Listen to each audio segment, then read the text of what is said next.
السلام عليكم متتبعاتي، كيف دايرين؟ لاباس عليكم؟ اموركم هانيه؟ كنتمنىكم تكونوا بخير وعلى خير. اليوم بغيت نحضر معكم واحد الوصفه سهله ورائعه جدا. هي كترطب البشره وكتوحد لينا لون البشره، والمكونات الرئيسيه اللي فيها هما العسل والياغورت الطبيعي.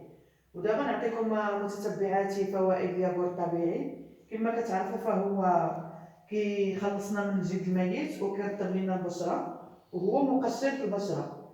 أما العسل فهو كيفتح لينا نوع البشرة، وكذلك يحارب لينا التجاعيد وكيرطب البشرة. ودابا متتبعاتي ندوز معكم تحضير الوصفة والمقادير ديالها.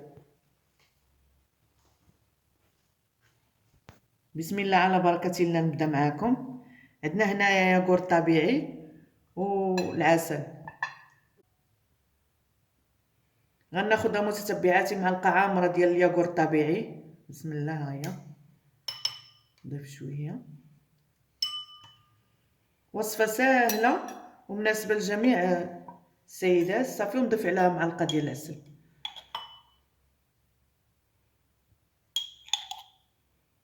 صافي نبدا نخلط في المكونين، نخلطهم مزيان.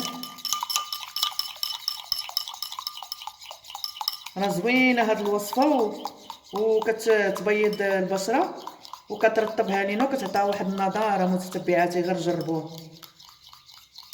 والياغورت الطبيعي فهو مقشر الوجه. صافي انا حركت العناصر.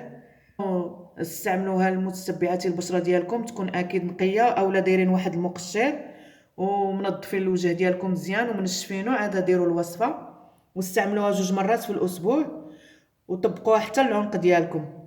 صافي وخليوها مده 20 دقيقه وغسلوا الوجه ديالكم وبالصحه والراحه. وكنتمنىكم تشتركوا في القناه ديالي اللي هي قناه فاتي الوصفات الطبيعيه، ودعموني بلايكات ديالكم. وبسلامه عليكم الى فيديو جاي ان شاء الله.